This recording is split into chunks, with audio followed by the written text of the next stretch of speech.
Garcia em pé, mirava e estalava os dedos. Fortunato, na cadeira de balanço, olhava para o teto. Maria Luísa, perto da janela, concluiu um trabalho de agulha. Havia já 5 minutos que nenhum deles dizia nada. Tinham falado do dia que estivera excelente, de Catumbi, onde morava o casal Fortunato, e de uma casa de saúde que adiante se explicará. Como os 3 personagens aqui presentes estão agora mortos e enterrados, tempo é de contar a história sem recurso. Bem, senhores, fiquem à vontade para falarem o que quiserem. Todos os fatos serão válidos. A partir de agora, vamos abordar em momentos diferentes para a comprovação clara dos fatos. Todos os depoimentos, começando agora, estão sendo gravados.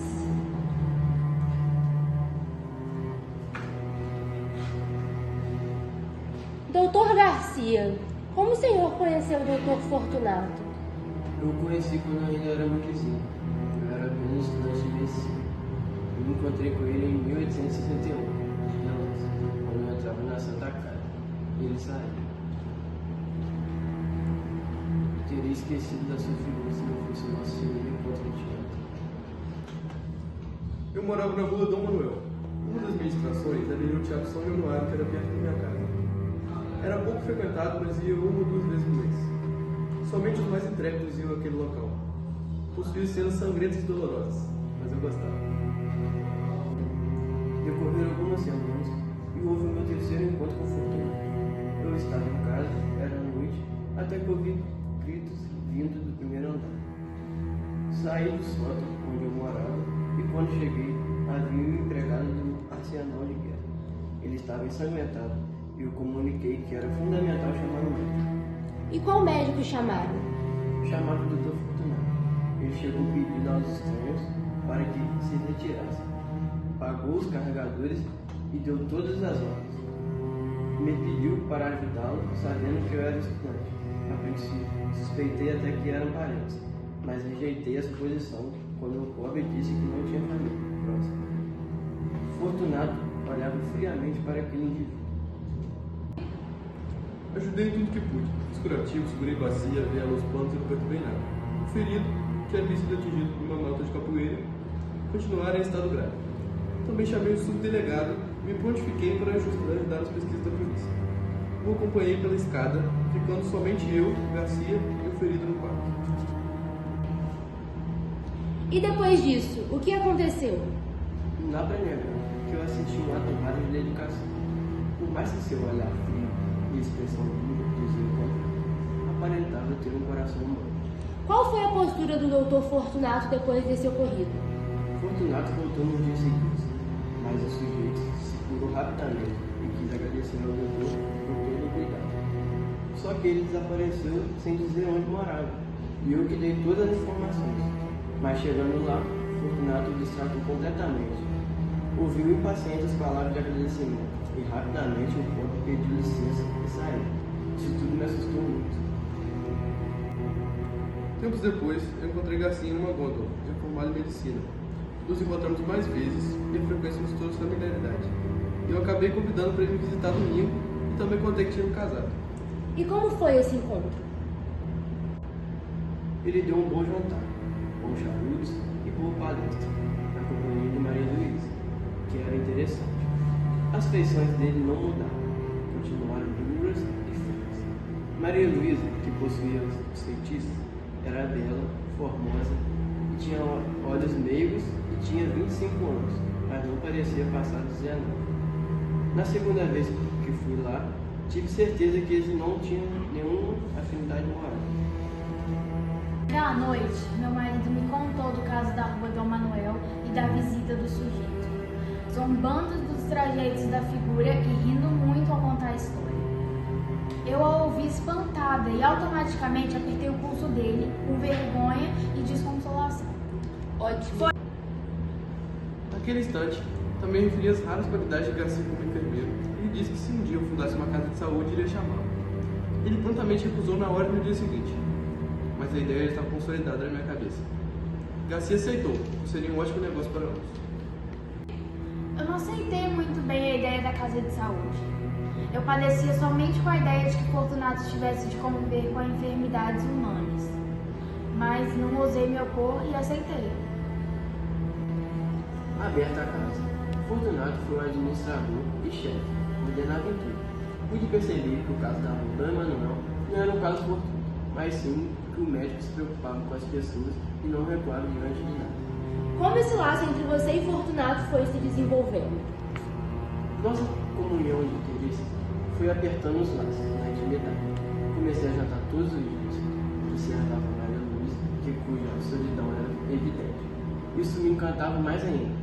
O amor entrou manso no meu coração, mas logo quis expeli-lo para não romper a amizade com Fortunato.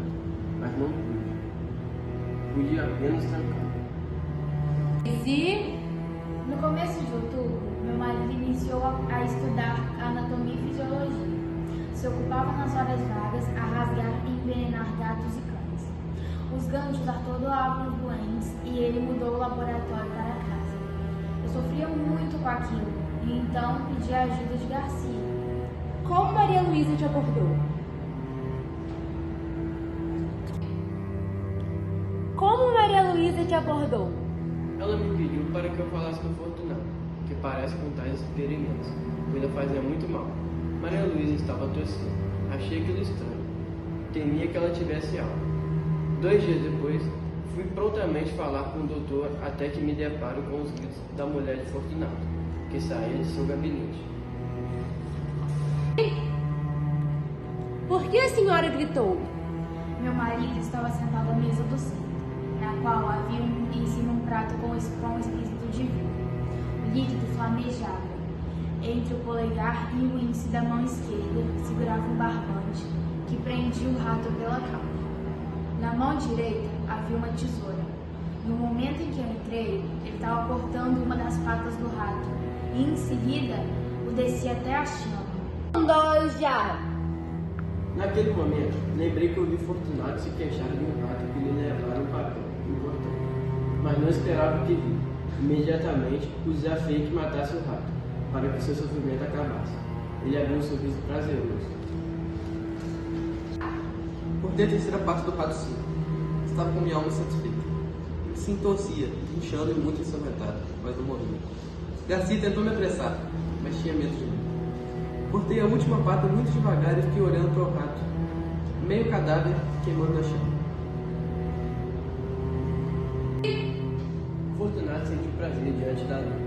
Ignorei minha repugnância e me fixei em sua fisionomia. Não sentia raiva nem ódio, somente prazer profundo. Estava tão concentrado que havia até esquecido de minha presença. O seu último resíduo de vida ainda foi capaz de cortar seu focinho e jogar a carne ao fogo, se afastando de toda essa mistura de chamusca e sangue. Foi. Quando me levantei, tive um sobressalto com a presença de Garcia. Tentei mostrar que eu havia feito aquilo por estar em raiva do rato, mas não dava para enganar. Não passou por... Não, amigo. Não. Normal.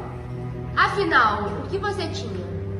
Não passou muito tempo até que eu piorei. Havia contraído uma tuberculose. Meu marido parecia que tinha levado um golpe. Estava inconsolável. Não aceitava a ideia de me perder. Já estava habituado comigo. Não poupou remédios, médicos e esforços. Foi tudo em vão. Minha doença era mortal. Como foram os últimos dias de Maria Luísa? Não a soltei mais. Eu vi naquela posição lenta e dolorosa da vida, mas não soltei uma lágrima, nem política nem íntima. Somente quando tudo expirou que eu fiquei aturdido. E voltei para mim, percebi que estava outra vez só. Foi. Ficamos só eu e o doutor na sala, velando o cadáver. Estávamos cansadinhos. Ofereci que Fortunato fosse descansar um pouco, pois estava fatigado. 1, 2, vai. Me deitei no sofá, adormeci e acordei depois de 20 minutos. Levantei e quando cheguei à porta estava assombrado. Garcia, que estava em pé ao lado do cadáver, levantou o lenço e beijou na testa. Pensei que não poderia ser um beijo de amizade, e sim um epílogo de um livro adulto.